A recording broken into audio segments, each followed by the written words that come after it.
You know, the advantage of jointly sponsoring talks with the Rob Kling Center is that we get free cookies and stuff. That's the reason that we tried to find these free. Excellent. Anyway, very pleased to have Jeff Hart here, who's a lot of us know. He's a professor in the Department of Political Science here for a long time. And, he's done some work about the politics of high technology, which I'm personally very familiar with, and wrote a book published by Cambridge University Press in 2004, 2005 about the politics of digital television. And I highly recommend that book. I got it and I read it carefully. And so Jeff is doing more stuff. He does a lot of stuff of interest to all of us in our department. And this is another episode of it. He's going to talk about the net neutrality political science discussion. And we await your thoughts. Thank you very much, Jeff. Thank you, Dick. Well, this is a paper that is now going to be revised and resubmitted for the Journal of Information Technology and Policy. And so I very much appreciate any feedback you can give me. I will share with you the reviewers' comments on it. So this is very much a work in progress, and it's part of a larger project, a book that I'm going to be writing. I hope there'll be cohesive essays about the history and politics of the internet. And so this is at least one chapter in that book. I'm a political scientist, so my main, the unifying theme for the book is the way that the introduction of information and communication technology transform the nature of power in political systems. And so this particular episode does a little of that, and so again, I would appreciate your comments on whether you think my arguments are convincing. This debate got going in 2002, and I will be taking you up to 2010. I apologize to anybody who saw the version of this that I gave in 2007. It was also a Rob Kling talk. Yeah. So you'll see a little overlap, but actually I've tried to minimize the overlap just to prevent the boredom factor there. And a lot has happened since 2007, so I've incorporated that into the talk. Also, before I go any further, I have to say, when I gave the talk in 2007, Barb Cherry was in the audience, and she told me, this is wrong, and this is wrong, and this is wrong, which is great because she was absolutely right. I mean, I couldn't have been more spot on, and if I don't thank her later, I need to thank her now for what she told me was actually going on. And apparently she's now involved in the latest version of that, so maybe we can give her the focus. Okay, so the Coalition of Broadband Users and Innovators, which included a lot of big high-tech companies, sent a letter to the FCC chairman at the time, Michael Powell. We're now 2 FCC chairs away from Michael Powell, so I won't be talking too much about Kevin Martin, but he was a nasty enough guy to make Barb Cherry resign. And he didn't do everything wrong. He kind of forgot religion at the end, like his congressional ally left him out to dry in a couple of issues. But anyway, this letter said, why don't you do something about net neutrality? They had been influenced by reading an article published by an academic, and this has got to be one of the very few instances where an article published by an academic actually had a fairly big policy impact. Tim Wu, actually, it wasn't even published yet when they had read it, and that's partly due to the circulation on the internet, but he used the phrase net neutrality, I think, for the first time in print. I'm not sure exactly got that right, but the article itself was published in a law journal in 2003, and it's cited in the papers that you had available to you. But anyway, the CBUI in its letter called for non-discrimination safeguards to guarantee net neutrality. And this in some ways is the beginning of the problem, because nobody knew what net neutrality was exactly. And it took a long time for people, first of all, to explain what it was, but then for the idea to kind of percolate and for different versions of it. And a lot of this story is about the framing of what the problem is.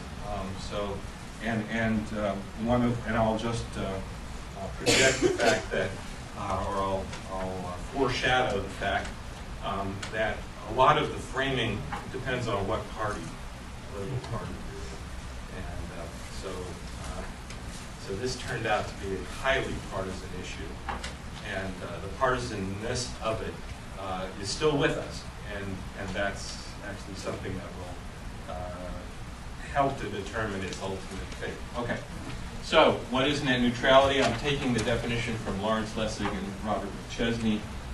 They didn't publish this piece or didn't publish this essay until 2006, but it's pretty close to what I think Tim Wu and Larry Lessig, when they first began to talk about this, meant.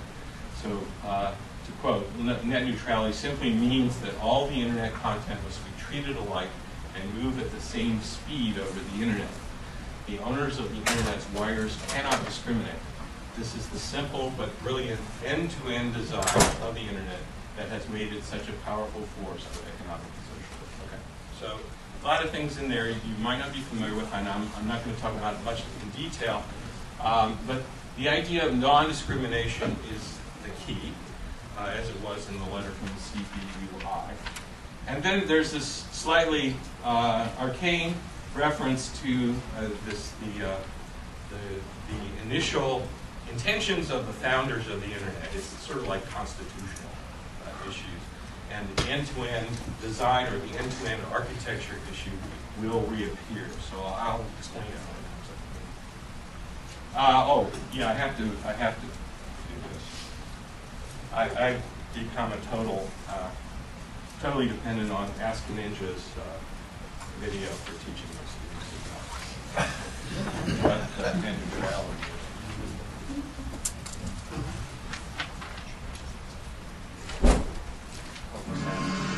But I am Ninja, he is Ninja, she is Ninja too. I am Ninja, we are Ninja, but I believe that you are Ninja too. Ask a Ninja, special delivery, net neutrality. In case you don't know what's going on, okay, let's just pick somewhere where everybody likes to be. Watching the girl at Hot Dog on a Stick make lemonade. I think we can all agree that's pretty compelling. But then, like, the big internet service provider puts up a wall and says you can't watch the girl at Hot Dog on a Stick make lemonade unless she pays us. Meanwhile, they're trying to make you watch Robin Williams' cousin make bacon juice, and he's got like a mesh shirt on and there's lots of hair. He's like just as hairy as Robin Williams, but not even as funny as Robin Williams is not. He's just squeezing bacon into a cup, and they're like, hey, that's the same as watching the Hot Dog on a Stick girl make lemonade. You're like, no, it is not! Hello! I want to see the girl in the tricolored funny hat doing a funny motion that produces something that I like. That's what the internet is all about. People in funny hats making things that people like. When Vint Cerf invented the internet, that was his whole goal. And then the big internet service providers are like, well, we can make a fake version of that. And you're like, can't I just do that? And they're like, well, only if those people give us some fried cheese. And everybody's like, but it's already there. Can I just see it? And they're like, not, well, we have this big wall that's built out of the shredded First Amendment, and they hold it together. But it's not Lou Reed. That guy's pretty cool. I really need to get back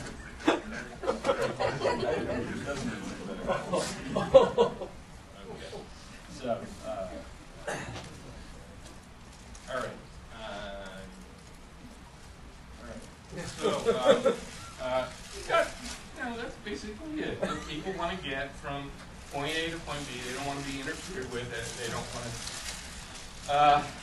This question, first of all, the question of whether the user has to pay extra to get access to certain types of applications and content, and then actually just as important on the other side is the providers, under some proposals made by the the telephone companies and cable companies would have to pay to get access to the faster lanes offered by the broadband and internet service providers.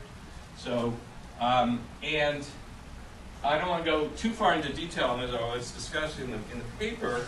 Basically, I think besides the issue of non-discrimination, there's the issue of whether it should be a two-sided market or a one-sided market. And this is most of interest to economists. Are there any economists in the audience? Okay, I'm just going to skip over that. I'll be happy to talk about it in Q&A. It's an important issue because basically all economists will argue that two-sided markets, when they are possible, are more efficient than one-sided markets. But I think I've accepted Barb's argument that really this should be a one-sided. Okay? I did that just before. Okay, so Ellie Noam says there's a problem. Not only is it not clear what it is, but there might be multiple meanings. And he lists a whole bunch of possible meanings. No different quality grades for service, no price discrimination among internet providers, no monopoly price charged to content and application providers, no discrimination against content providers who compete with carriers' own content, and that is a big issue. So one of the things that happened fairly early on was that internet service providers were going to offer some kind of digital voice telephony service, and so some of them blocked the voice over internet protocol or VoIP applications, and that was one of the first infractions of the general idea of net neutrality, and that's going to come back again. No selectivity by the carriers over the content that they transmit, so the problem there is censorship by the people who own the pipes of the content that goes out. This happened, of course, in television way back when. I think it was at CBS, under the control of Bill Paley, blocked certain content that he disapproved of as Semitic content, so who could blame him? But obviously it was a form of censorship.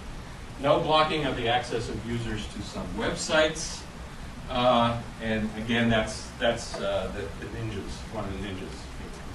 Okay, so the proponents have a bunch of key arguments that you will see over and over again. And here, of course, is one of the proponents, and sort of one of the founders, one of the co-creators of TCP.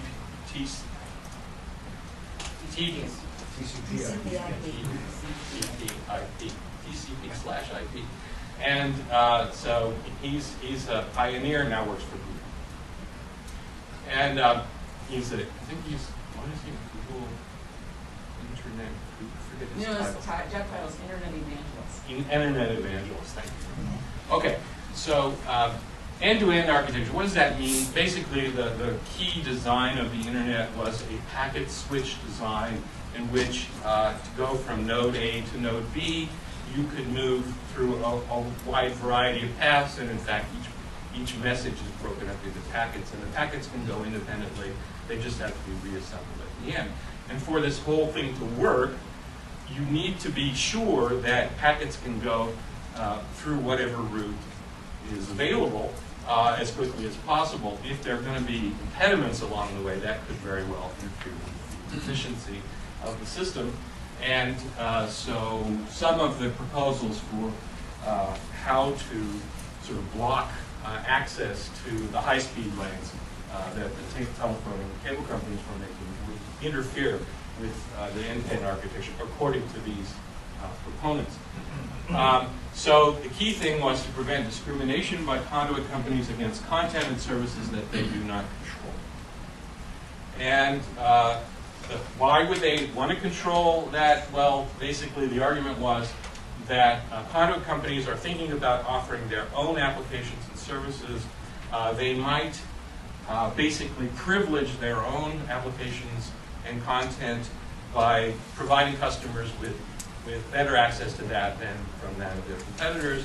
And one of the ways they might do that is by guaranteeing faster delivery for those services than are available to their competitors.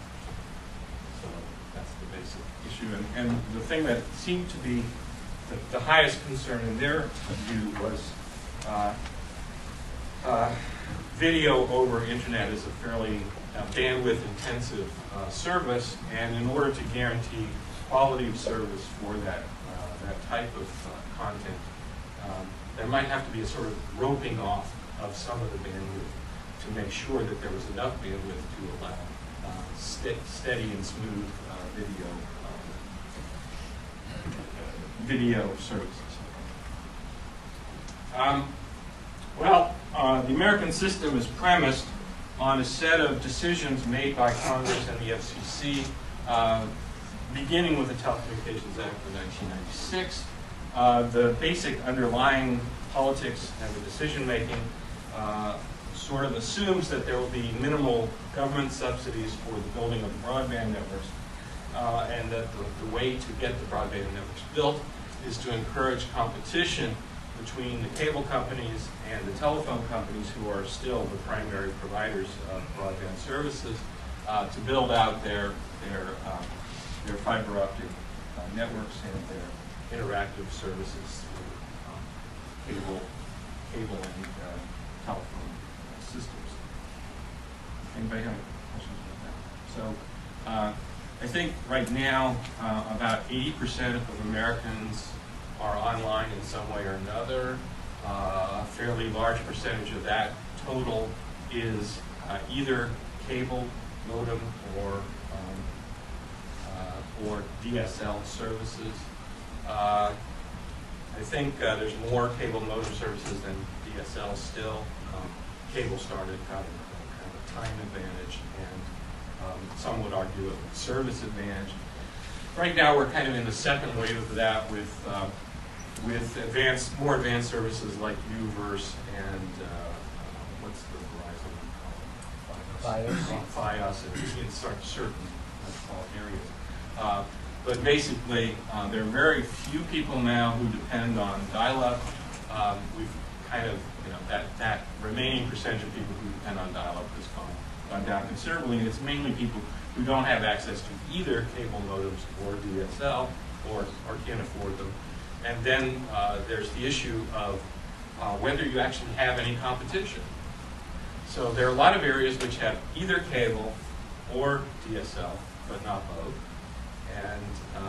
And obviously, in most cases, there's only one service provider for that type of service in your area. So the idea that there would be competing cable and telephone companies for the entire country has not come to pass. And so one of the assumptions behind the Telecom Act and the politics behind it was that this competition would be fairly universal, and it would drive the building of the broadband network so that it was almost universal. Although I think some people are still fair about it. Okay, so one of the responses of the FCC early on to the CBUI type of demand was to set forward some principles. Michael Powell put forward his 4 freedoms: freedom to access content, freedom to use applications, freedom to attach personal devices, freedom to obtain service plan information. This comes right out of the telephone network. This is from the Usher phone principle. You can attach answering machines and things to help deaf people hear better. These were pretty vague. This just is like a consumer protection thing. And so Michael Powell put this forward, I think, just before he quit. Is that right? I think so. And so the FCC did not actually adopt Powell's freedoms in the form that he proposed them. Instead, they adopted a policy statement in 2005 that said the following. And notice how things are qualified here. It wasn't all that ambitious to begin with. It's very similar, but things got qualified. Consumers are entitled to access the lawful internet content of their choice. This is to prevent them from feeling that they're entitled to access the illegal content. It's very lawyer-like prose. Any interjections here, or should I wait till the end? Go ahead, quick. So on the right to attach equipment, in 1965, you didn't have the right to put your own phone on the bell Right, system. that's the Husher Carter phone decision in the late 60s. Carter phone, right. Which, no, we still don't have that right on our cell phones. That's you right. can't buy any cell phone and run it on Verizon. Those rules did not get extended to cell phones. And of course, cell phones are now internet devices. Right, exactly. We can talk about that more later if you want. Consumers are entitled to run applications and services of their choice subject to the needs of law enforcement. That's another one. If they wanted to encrypt their telephone services, the FBI and the CIA have something to say about that. So that's why that's there. Consumers are entitled to connect their choice of legal devices that do not harm the network. That's roughly equivalent to attaching anything. And that's kind of consistent with the past precedent. Consumers are entitled to competition among network providers, application and service. So basically it says, these guys are going to compete with one another, we hope. So that's, again, a little bit. All right. So the proponents say there's insufficient competition between cable operators and telephone companies to guarantee non-discrimination. There's not only that, but there's a potential for violation of freedom of speech in the absence of net neutrality guarantees. Who says this? Larry Lessig, Tim Berners-Lee, another pioneer of the internet through the co-creator of HTML, and Gigi Sohn of Public Knowledge. So she's still out there. Okay. Here are some organizations that supported net neutrality: the American Civil Liberties Union, the American Librarians Association, and then it gets weird. The Christian Coalition, the Gun Owners of America, talk about strange bedfellows. Consumers Union, we would expect. American Electronics Association, surprise B, but that's Gary Shapiro who does. No, that's American digital manufacturers. And then big companies like Google, Amazon. All right. Here are the opponents, the cable companies, the telephone companies, and the NCTA is the Producer Association for the Cable Industry, and a few internet pioneers like Dave Farber and I think Robert Pepper is an opponent in net neutrality. There are a couple of others. Okay, so. Huh? Pepper works for Cisco. Pepper he used to be an FCC guy. I knew him back in FCC days. So, and a bunch of ads were created to oppose net neutrality. Here's one that the FCC ad. Are you Google-eyed with confusion over net neutrality? Confusion over net neutrality is all just clever. It's all just net neutrality is nothing more than a scheme by the multi-billion-dollar Silicon Valley tech companies to get you, the consumer, to pay more for their services. Forget all their mumbo-jumbo. Net neutrality simply means you pay. This is like Harry and Louise comes to net neutrality. The Fox News and Glenn Beck pretty clear that they don't like it.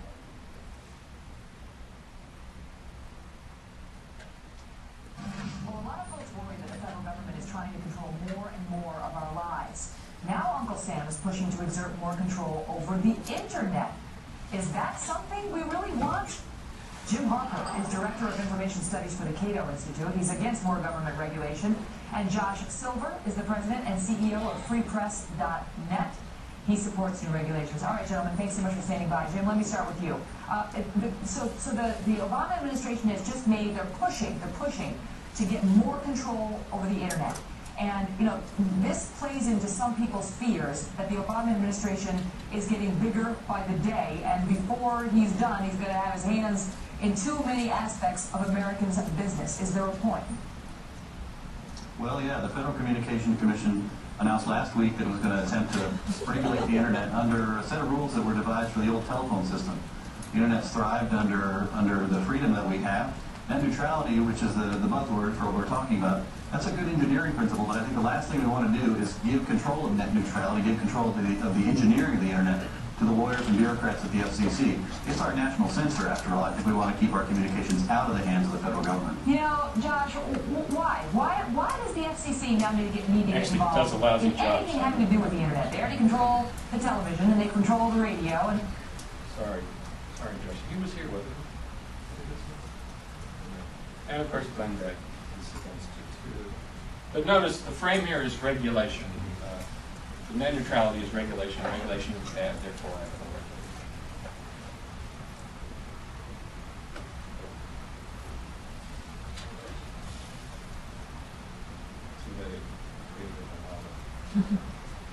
President Obama promises us hope and change, and he is at least keeping some of those promises. Change, but I don't think it's the change that millions of Americans voted for. This nation is being fundamentally transformed, again, as he promised, but we didn't really listen to him. We didn't understand those words. We didn't know what it meant when he said he transformed this nation. One way this administration and its helpers are doing it is by systematically stripping away our right to free speech. Yes, the president and other progressives profess to be saviors of our First Amendment rights. They love free speech. But when you pull back the curtain, like we're about to literally do in a few moments on this program, you will see that free speech is being eradicated for controlled speech. It depends on which speech you want to speak. Well, I So, is this administration aiming for a government? I just wanted to show you. And it has been pretty much an issue between the two parties. I'll talk about that. All right.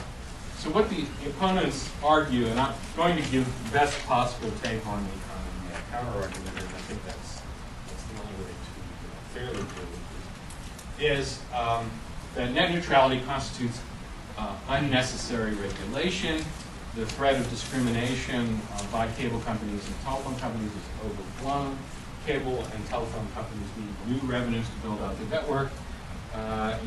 They can get that, of course, through these new services that you'll pay for. They claim they won't get enough just by offering the pipes themselves.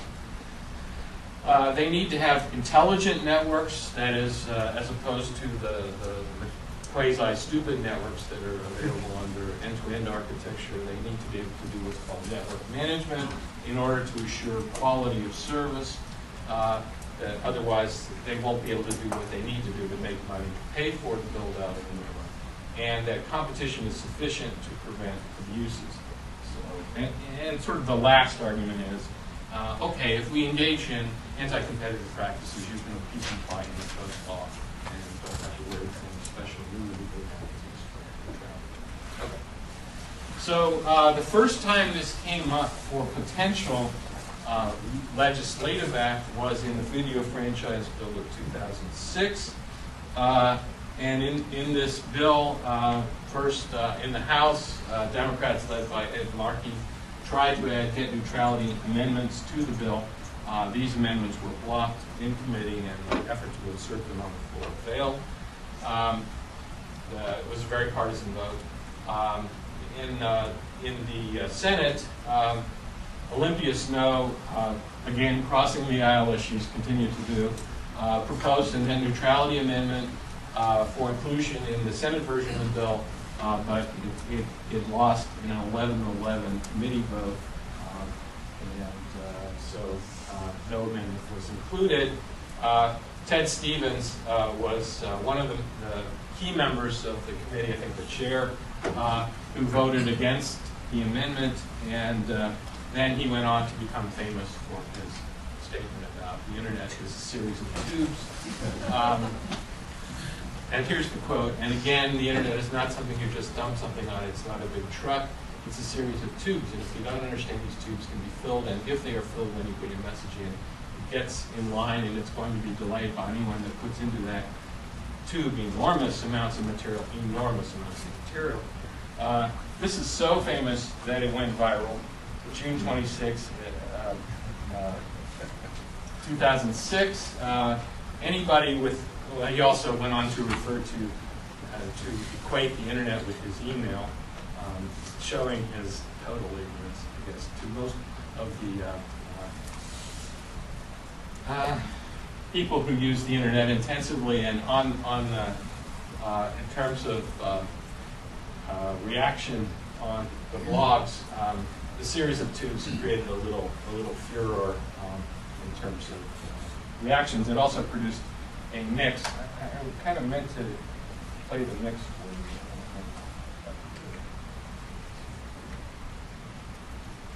It's not going to. Okay. So in 2006, there was extensive lobbying on this issue, as well as on the Video Franchise Bill itself, and the total amount of money that was recorded for lobbying expenses connected with the telecom bill was about $51 million. As you can see, the telephone companies laid out about 30 million. The cable companies laid out about 12. And at this point, Google, Yahoo, eBay, Microsoft, and Amazon were outgunned. I don't think they were ready for prime time here, so they were outspent on this issue.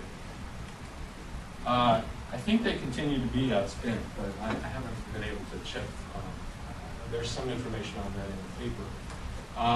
The bill itself was blocked by Senator Ron Wyden. He said because it lacked net neutrality guarantees, and actually he used one of those senatorial privileges called a hold, which is continuing to bedevil the Senate to this day. The Senate gets to make its own rules under the Constitution, and this is a case where I was in favor of the hold.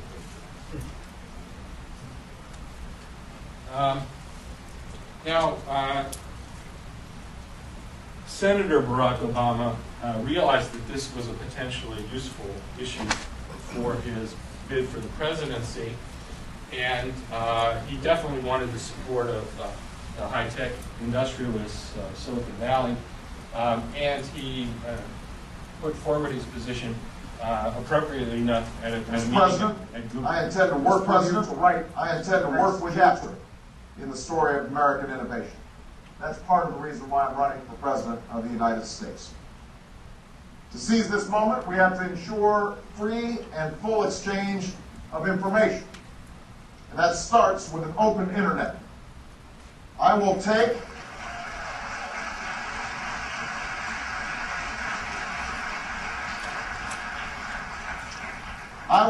a backseat to no one in my commitment to network neutrality.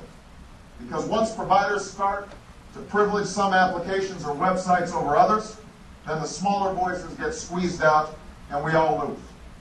The internet is perhaps the most open network in history, and we have to keep it that way. So, Obama took a strong position on that. In fact, favoring net neutrality became a part of the Democratic Party platform at the convention in summer of 2008. People like Markey and Wyden and others were firm advocates. After the election, President Obama appointed Julius Genachowski as head of the FCC. Genachowski had been a fairly clear advocate for what both he and President Obama called the open internet. You'll see that I have an interview with Walt Mossberg where Genachowski is asked to be more specific about this, but in fact you'll see in a bit that his actions suggest that he is in favor of extending net neutrality guarantees. The American Recovery and Investment Act of 2009, which is the big stimulus bill, provided $7.2 billion for broadband infrastructure and mandated that the FCC prepare a national broadband plan. So broadband had become a big political issue because people were saying that the U.S. had gotten behind in the broadband horse race and that something needed to be done to return us to a position of prominence. So Julius Genachowski pretty much right off the bat formalized the 2005 policy statement and added two new pieces to it. Broadband providers cannot discriminate against particular internet content or applications, which is more like it. And then providers of broadband internet access must be transparent about their network management processes. Now, where did that come from? Okay, let me go off on a slightly different tangent. So, in 2007, before the election, Comcast was caught throttling BitTorrent traffic. And how did this happen? It's kind of almost a wonderful story. Rob Topolsky, who is this guy over here, that's his barbershop quartet. He was trying to get some barbershop quartet music off the internet through a BitTorrent site, and he he couldn't do it. He kept trying to do it, and it didn't work, and it kept stalling up. And so he figured out, finally, what was going wrong. He published his results in a blog called Torrent Free. It became a national story because here was evidence of a large, in this case, cable company trying to manage its network in a way to guarantee quality of service, but which screwed up somebody's attempt to get access to the service that they valued on the internet. And so the Electronic Frontier Foundation and the Associated Press did their own versions of Topolsky's research, said, by God, this guy is right, he's figured it out. And eventually Comcast, after I think there were open hearings held on this, Comcast was criticized, and eventually they admitted that they were quote-unquote traffic shaping. They were using an application called Sandvine that detects the kinds of traffic that you would see if people were using BitTorrents, and it blocks that traffic. It was a very crude thing to do, but the FCC told Comcast, "Don't do this. This is wrong." Comcast came back and said, "Well, we're doing this in order to protect the intellectual property rights of intellectual property right owners who provide content on the networks." But the FCC said, "No, sorry, you can't do it." I gave them 30 days to stop. They stopped, but then they took it to the courts. So the next step in this is a ruling by the U.S. Circuit Court of Appeals in April 2010 that the FCC did not have the authority to regulate internet service providers under the Telecom Act of 1996. And why? For exactly the reason that Barb said. And that is, the ruling was based on the FCC decision, this is under Kevin Martin, I guess, to reclassify cable modems and DSL as information. So under the Communications Act, the Telecommunications Act of 1996, two basic kinds of services, telephone or telephony services, or telecommunication services, is the correct way to say it, and information services. Telecommunication services come under a much stricter set of rules than information services. The idea was to encourage any provider to innovate with non-telecommunication services that involve data traffic, and so to have a less rigorous regulatory structure for them. But what actually, I'm not really sure what the reason for this, but basically the FCC felt that it was locked into this principle of promoting competition between the cable companies and the telephone companies, and in order to be consistent with that approach, they had to even the playing field between the telephone companies and the cable companies. So because they had previously classified cable modem service, the cable companies, whom they didn't have as much claim to be able to regulate, they felt they had to do that same thing for the DSL. Is that right? Yeah, well, essentially it was in 2002 when they actually classified cable modem as an information service. When that was upheld by the U.S. Supreme Court, then in 2005 they did the same thing for DSL to create the same. Right. So in between those 2 points, there was a Supreme Court decision that upheld the reclassification. Yes, that was a biggie. Yes. Okay. So, and this was a bit of a problem because the National Broadband Plan that was mandated in the stimulus bill was coming due fairly shortly after the Circuit Court decision. Everybody was really discouraged, and Janikowski had to come up with a way to still try to deal with the net neutrality issue, even though it looked like the court decision had dealt a rather crucial blow to the FCC's claims that it had the authority to regulate both cable companies and telephone companies. So he spoke of what he called the third way between heavy-handed prescriptive regulation and the light touch approach of the past. So the FCC would attempt to reclassify the transmission component of broadband, not all broadband services, but the transmission component, as a telecommunications service in order to make it possible now to regulate that aspect of cable services as well as telecom services. And frankly, I need to go back and find out what's happened since then. Huh?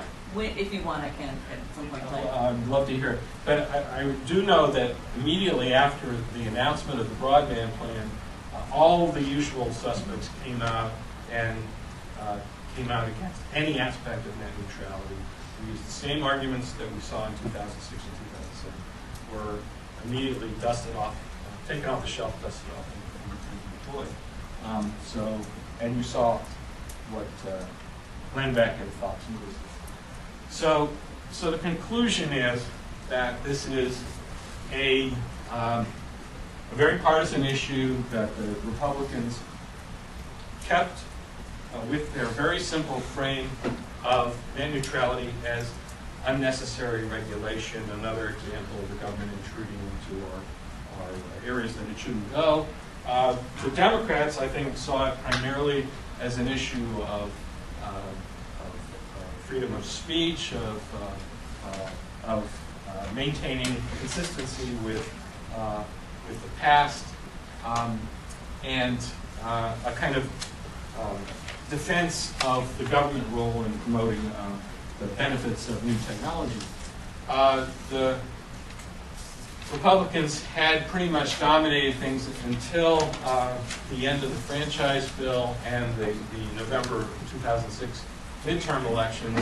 The political tide in 2006 and 2008 was against them, and so it looked like we were headed toward some kind of resolution of this issue in favor of the Democratic position of legal guarantees for net neutrality.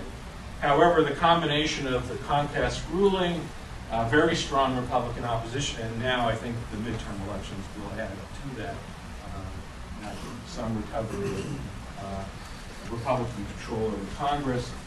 And so basically, Chairman Jankowski had no choice but to try to figure out a way through the Telecommunications Act and FCC decisions to incorporate guarantees for net neutrality. It didn't look too much like he had the option to go to Congress to ask for new legislation, and particularly a new telecommunications bill that would cement net neutrality. So that's where we are today, and I'm happy to take comments, questions. You want to start with just letting Bob tell us? I can provide you a quick update. All right, about go what's ahead. going on. Okay. As a result of the Comcast ruling, essentially legally, there's only two ways the Commission can solve this problem. Either reclassifying the service or a portion of it, like the transmission component, back to be a telecommunications service, and now it has jurisdiction again. Or Congress would have to pass some legislation, in fact, giving the Commission some authority. The Commission opened up a notice of proposed rulemaking. It's a formal proceeding asking for comments, looking into establishing rules that would involve potentially reclassifying the service. That's been pending now. All the comments are in, and people are waiting to see the Commission. Are you going to do anything? In the meantime, there was some activity on the Hill. And in particular, Representative Waxman, his committee was looking at a bill. And then at the same time, because there's all this lobbying going back and forth, the FCC is a little nervous about actually going forward on this combination of midterm elections, so on and so forth. So while it has this proceeding pending, the Commission started having secret meetings, not really that secret, but started having meetings at the FCC where members of only certain entities were able to show up to see if there was any way they could negotiate some kind of compromise. That fell through. And then this last interesting development was there still was a perception among some that there was this narrow window of opportunity that something might go in Congress. So for those who like football metaphors, as an attempt at a Hail Mary, and I know this because I got it straight from the Google lobbyist, as an attempt at a Hail Mary, Google and Verizon reached a kind of a temporary compromise saying, well, if you could at least get this language put in legislation, that would be okay with us. So that went up to the Hill, and that finally fell through. So now the Hail Mary didn't work. Congress is waiting until midterm elections. There's still the possibility of something happening during the lame duck session of Congress after the midterms, but before January. And if that doesn't happen, then it's all back in Janikowski's court. And the last we heard is that definitely he's waiting till after elections. So the soonest something might come out of the FCC is in January. But the FCC is under a lot of pressure from the Hill. And of course, the midterm elections affects that. But then the last piece, and then I'll shut up.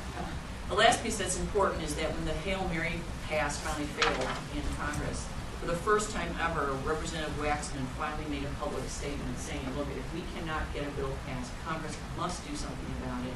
And for the first time ever, actually endorsed, and you need to reclassify it as a telecommunications service, which is a big, big statement of position that proponents of net neutrality had not been entertained before. So clearly a statement from such a powerful politician. But the fact that he understood the issue. Yes, he understands the issue. So this, I mean, you're exactly right, Jeff. And this is, the framing of this is so dependent on, it's very driven a lot by different party positions and rhetoric, and there's a lot of obfuscation going on, and it's actually difficult to even know what the key issues are because there's so much heated rhetoric going on about it. But at least that's the latest. So there is a proceeding pending now where the FCC, whenever they're willing to pull the plug, you know, can make a decision now. All the comments are before them. If they want to do it, they can. So now it's all politics. So let me ask you about one thing, though. The Google-Verizon deal was supposed to be limited just to wired internet, not to wireless. Yes, that's the other thing. What do you do about wired versus wireless? Their compromise was for purposes of only wireline. They were leaving open what about wireless because they couldn't get consensus on that. So, and it was only time-bound, as I was told by Google. It was only for purposes of this Hail Mary pass to get something done by Congress. If that really? doesn't, The actual statement was sort of... Oh, this compromise is time-bound. I mean, Google made clear, I know because of a different setting I went to, where it's one of these invitation only kind of things, and Google was, the individual Google was willing to open up to us in this particular setting, and said it was very much a time-bound, strictly for purposes of the Hail Mary, which is in Congress. If that attempt fails, then Verizon and Google are released from that compromise. They both understand it was just for that limited purpose, and if the bill fails, all bets are off, and we go back to square one. And so extremely Google contentious. caught on a lot of flack because, from the point of view of net neutrality maximalists, they had given up the battle on wireless in this deal. So Yes, it's kind of like censoring material in China. And that's why Google made very clear to us during this discussion that it was a very limited commitment for a very limited time period because there was this narrow window of opportunity. We might possibly get something through Congress, and that window is open for such a short period of time that they thought it was worth the try. But they also made very clear that if that doesn't materialize, then they didn't bind themselves to equipment going forward. So this is a very fluid, contentious situation. So that's the latest. Questions? Any questions? Yes, Alice. How does what's happening inside the FCC and the Congress play out internationally? I hope we can get Chris Marsden to come and talk Yes, about I'd that. like to do. Yeah, and it turns out that she knows him, so. Oh, great. And Oh, she terrific. may not have to come from England, he'll have to come. But Chris has written a great book about net neutrality in Europe, and it's very interesting because they think they've solved the problem, and they've solved it in a very distinctive way from the way we thought we solved the problem. That is, they basically forced all the internet service providers to give access to their network. What's that called? Basically, at the local loop, competitors can offer services like VoIP with full access to the pipes of the main internet service providers. Okay? And so I think that's called local loop competition. But They're referring to this is the wholesale market. Yeah. They're referring to local loop and bundling as well as bitstream, these various ways of having access at the wholesale level. That was attempted in the United States, and every time the FCC tried to do rules to do it, the industry would challenge it in the courts, and finally resulted in the FCC reversing itself and just saying, we give up. So part of the solution in Europe viable presently in the United States. And then there's another critical distinction. In Europe and the rest of the world, they have not done the equivalent of classifying it as an information service that has the same legal ramifications. Other countries have kinds of rules or obligations on broadband providers that are similar to what we call common carriage, although by a different name. And so our country is actually very radical. Relative to other countries, we went the furthest in terms of disabling the kinds of regulations or rules that might otherwise govern. And so net neutrality, actually they were quite puzzled in Europe, and Chris talked about this for some time, because they actually don't have the severe problem we do, because they didn't go as far in their deregulatory. Well, they say they don't have a severe problem, but I think. Well, what I'm saying is legally, legally they're in a different posture. That's true. That's all I mean. They've done. There's some crucial differences in our rules and theirs that makes it less acute of a problem. Another big difference is that many countries in Europe have very heavily subsidized the build-out of broadband networks.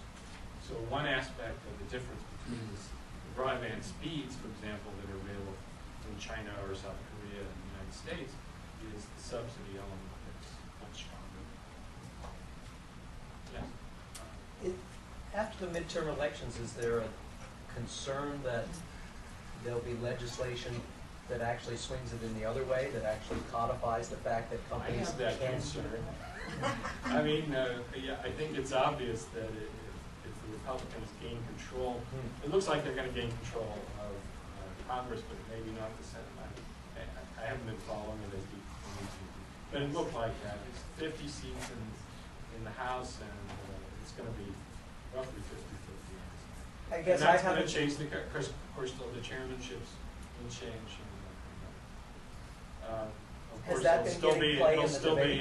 won't change the composition of the FCC. So again, it pushes the impetus away from Congress and towards the FCC if there's to be any movement on neutrality. But I guess there could also be legislation that says you can't do it. No, that says companies. Oh, I'm sorry. We're saying the same thing. That says companies. Yeah. ISPs can do whatever they want to in terms of traffic shaping, and they could create laws that say that, couldn't they? It's less likely, though, because whatever Congress, if you even manage to get it passed, it would be vetoed by Obama, and certainly Republicans do not have the supermajority to override a veto.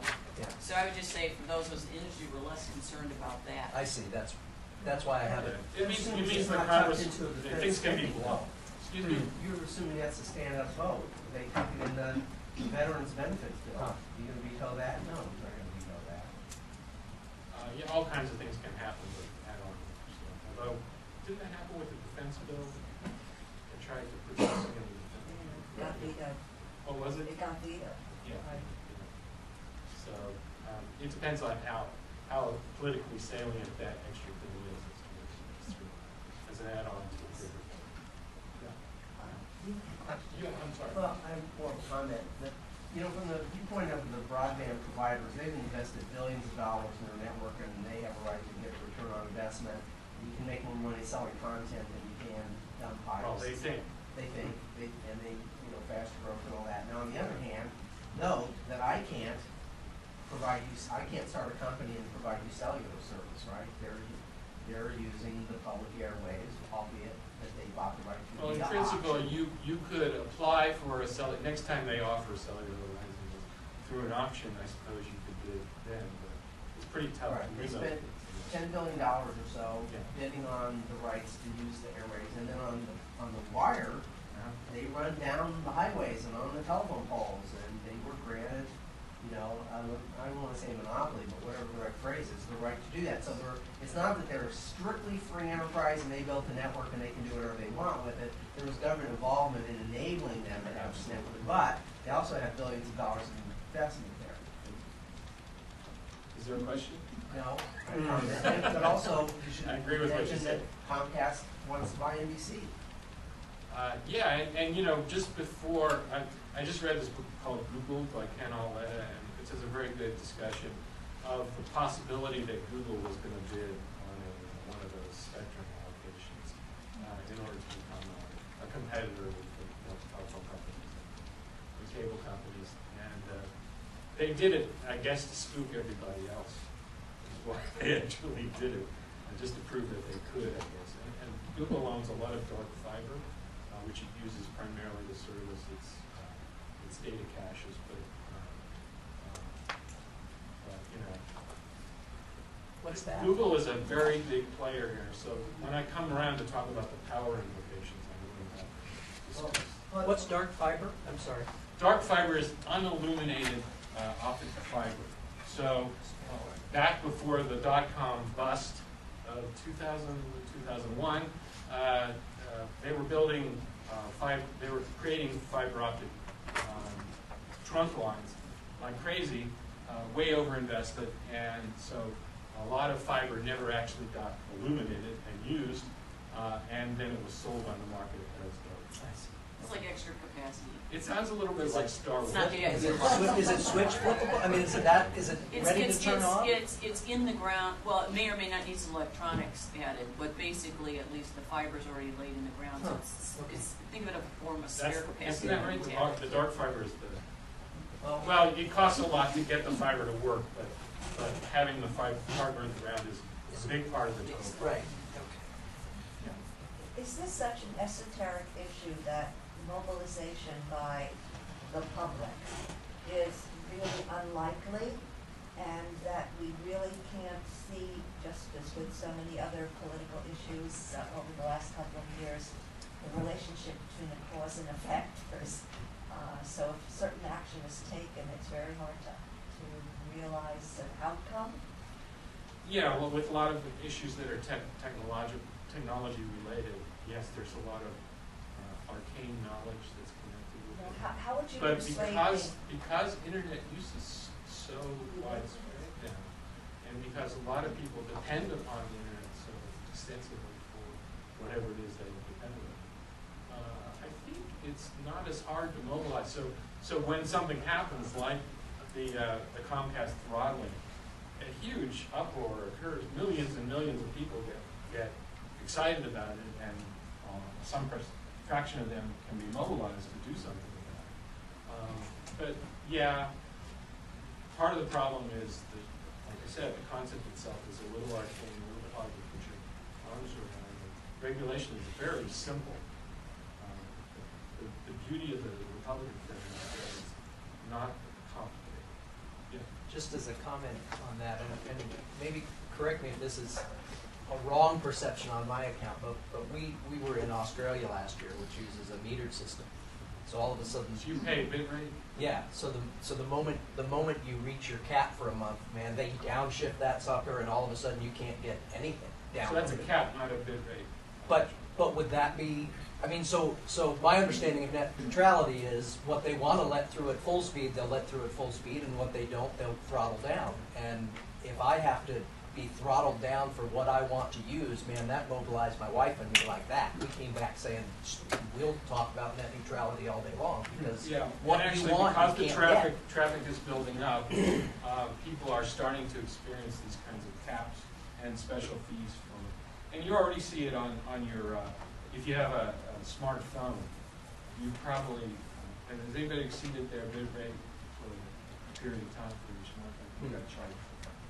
So for example, if you're trying to download a video on the 3G network and you're not connected to the Wi-Fi, you're going to pay. And a lot more of that's going to be happening in the future. Yeah. Another kind of important recent development here is, of course, with TVs changing to be internet-based. And so you've got things like Hulu, which is a coalition of network, ABC, who's in that. More importantly, but you also got on the consumer side, Apple TV and Google TV and new methodologies for watching video on the internet. And so recently, like last week, Hulu decided to block traffic to Google TV-based viewers. Mm-hmm. So there's a giant war going on here in a lot of dimensions. Oh yeah, absolutely. About who you're going to provide content to, right. who's traffic. And that whole issue of the intellectual property rights and digital rights management is a very big part of the overall debate. Yes. Yeah, one of the other really serious issues from the carrier's perspective is purely technical. The amount of traffic on the internet, I mean, it's right now video in the past year has passed all other applications in demand. You put the network in place, and the usage on the network starts doubling every 6 or 12 months. You're a carrier sitting there, okay, I invested $40 billion in those electronics, and now you want me to change them all out? how do I pay for that? Yeah, So that drives a lot of the carriers' perspectives. Now, they throw the politics in there with it, but you can't afford to ignore the technology. yeah, and I think that part of the problem is that the cable and telephone companies see those types of services as something like, cable TV comes to the telephone network, and cable TV becomes digital for the cable network, and they're trying to figure out how to monetize that content, and one way to do that is to own it, or to commission it and get it. But it's a real problem, and the issue they have with Google is that Google has shifted a lot of the advertising dollars away from the broadcasting network to Google. So the question is, how do you compete with Google for the advertising dollar? So those kind of things would be in the book, but I know we'll find it.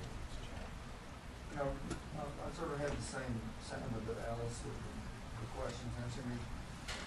The issue seems so confusing, and it's so difficult to figure out the outcomes.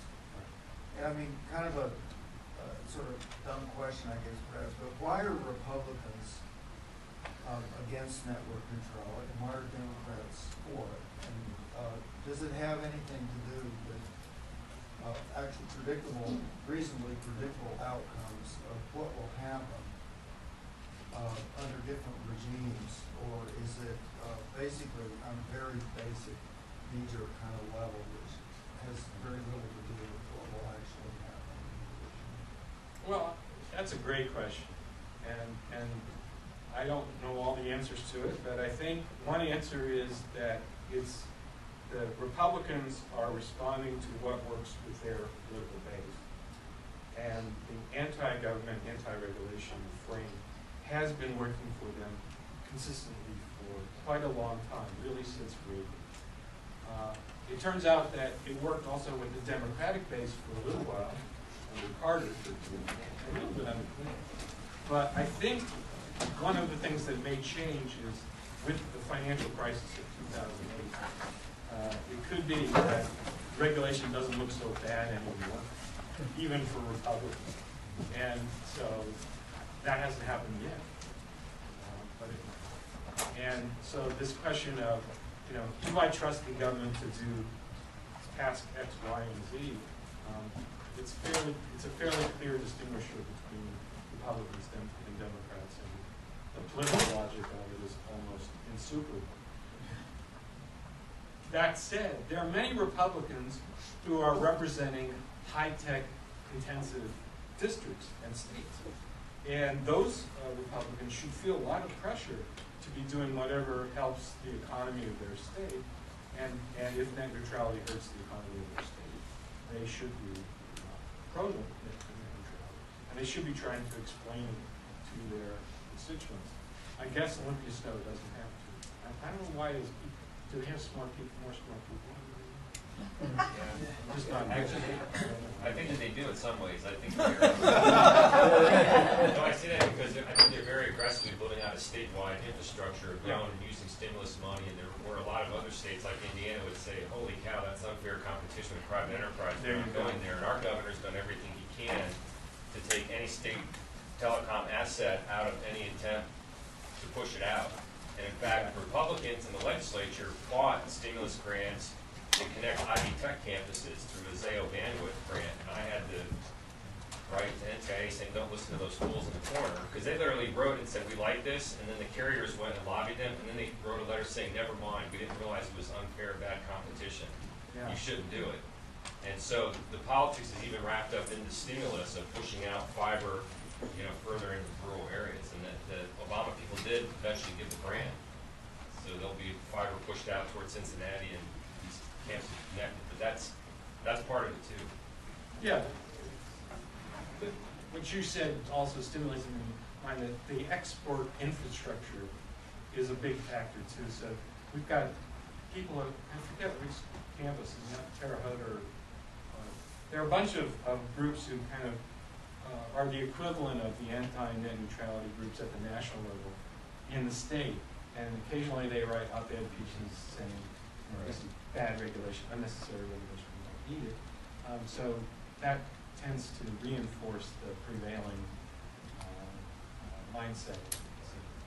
it's at the ideational level that we have part of it. So is this an issue that can be framed or understood as one of the classic infrastructure questions? I mean, governments build canals and roads, and I mean, except we use fiber optics and conduits, and so is there in essence a kind of competition between states? Again, you're right on point there, Bill. I think that's exactly the way you could frame it. And if people believed in the government role in building infrastructure, you might convince some people. I don't know where that is right But now. I was scratching my head with your question, which was, what would cause anyone to care? I mean, my brain hurts when I think of the machinations you go through to just kind of understand how do you squeeze a third way out of the FCC that's at loggerheads? What would move that off dead center? Well, presumably it would be that some section, some place, is just unable to operate. I mean, at some point when you get closed down, you say, this is really not a good arrangement. Get off the dive and let's get this thing moving. I think one way that this might work is that kids are actually expected to do their homework using the internet. And when your kid can't get to the site that he or she needs to get to, that's when parents start. That's when people so start saying, Maine hey, has smarter kids than Indiana because they can get stuff on the website. I was going to say, is that how it works? I mean, I get these kinds of questions as a state official. And if you start talking about common carrier versus information services and all that, we're lost. But if you basically, like I had a realtor ask me, I think it was lobbied by a chamber, saying like, you need to write a letter against net neutrality. And she asked me what I thought about that. And I said, well, let's put it this way. If you have a real estate web page you put up with the listings of all the homes you're going to sell, and suddenly you find out your potential customers can't get to it, or when they download it, it takes forever, but the Comcast or the AT&T real estate web listing or some affiliated service is lightning fast, and they can see the 3D videos of the homes and stuff, will that be a disadvantage to you in the marketplace? And when they hear that, then it's like, well, wait a minute, I don't want that. And so I said, so the question is whether the government has a role in ensuring that your website has equal access to your market as everybody else, or whether you will need to partner or somehow pay tribute to the carriers. See, I always get a sense, especially over the last 2 years, it's the framing of the agenda, it's the discourse. That's why I like Desk and Ninja. You know, there actually is a lady at Hot Dog on the Stick, and there really is a Hot Dog on the Stick in Long Island. So I found it by Googling it. That's why a lot of the framing here, this is why I like in the political science field, the work by Baumgartner and Cobb and Ross on agenda denial. Okay, what's going on is we've got a lot of strategies of agenda denial that's going on right now. And so those people opposed to net neutrality use all sorts of obfuscation, denying that there's a problem. There's a whole list of strategies when you're trying to prevent an issue even getting on the agenda. And so what's happening is it's caused a lot of confusion. Because they keep saying, we don't need it, there's no problem, net neutrality is a solution looking for a problem. And anytime there is a problem, they marginalize it as if it's some exception. And when you take an issue that's already complicated and you further confuse it. And so you're exactly right, Jeff, it's the framing. But they have very sophisticated strategies, a lot of money that are going into trying to keep a clear discussion about what's really at stake. That's the very thing they don't want discussed. I mean, those that are against it. They won't even agree there's any issues. And it's kind of hard to paraphrase real quickly here, but it's very, very, and they have a lot of money to throw at it. And it's just one of these cases, too, that the opponents tend to be much more well-funded. When you think about what Matt just said, though, how can they get away with the freedom of speech argument? How can they get away that net neutrality limits?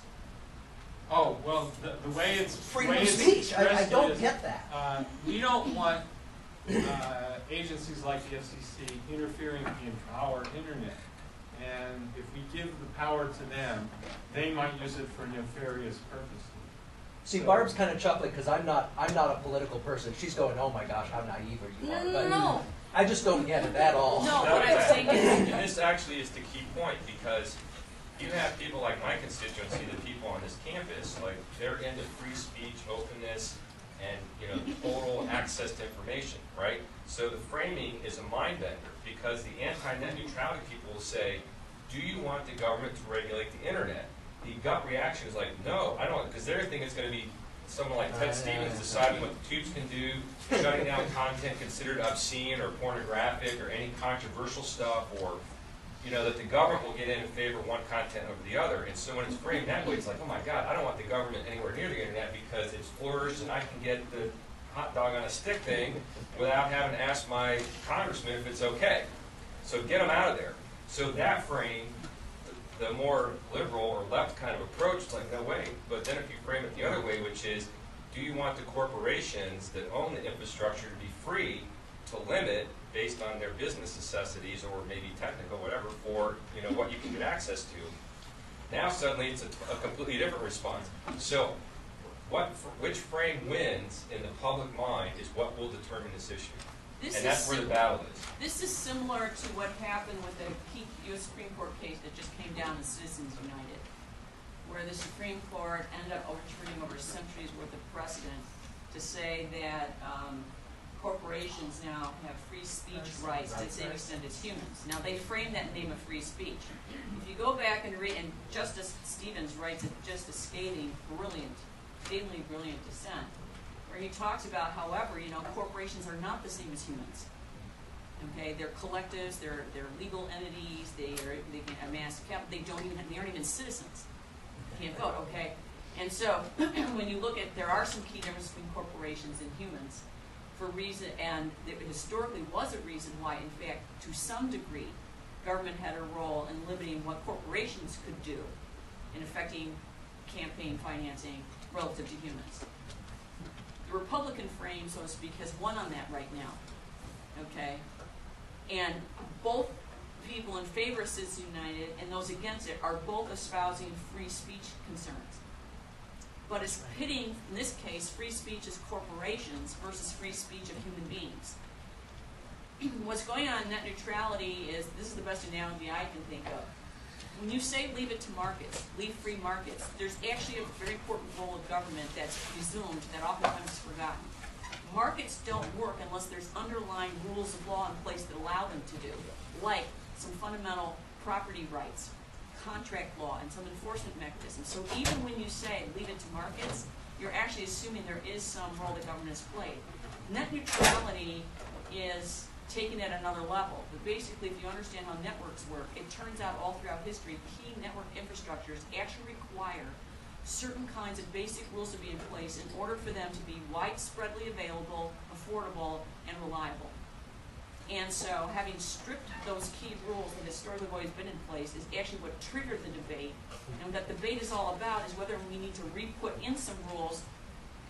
And the FCC, without calling it common carriage, was trying to use a much more obscure form of jurisdiction to essentially create a whole new set of rules to play the role of the rules that they had just stripped. That's the best way to explain it. So to say government should actually have a role with net neutrality is actually saying, well, we're talking about it at a very fundamental level, just like government needs to be there to support property rights and contracts for markets. But you see, you have to take it to a whole other level of understanding for people to get it. And when you have each side just going at sound bites, it's very easy for people to get confused and get swayed one or the other by emotion. Can I make one final comment, David? Yeah, that's right. We're about out of town, but out of town. That's where you're going. Anyway, we want to give Jeff the last word. I just had one parting idea, which is that when people start to regularly experience problems of corporate malfeasance, I guess, particularly corporate censorship or excessive use of data mining or privacy rights violations, then we might see a little rebalancing. I noticed that MoveOn.org has created a whole new series of ads for this election, creating an entity called Republic Corp, which is a unification of the entire governmental structure and the corporate structure under Republican leadership. And it's trying to make the point that not only do you have to worry about powerful government, you have to worry about powerful corporate. Thank you. Okay, thanks.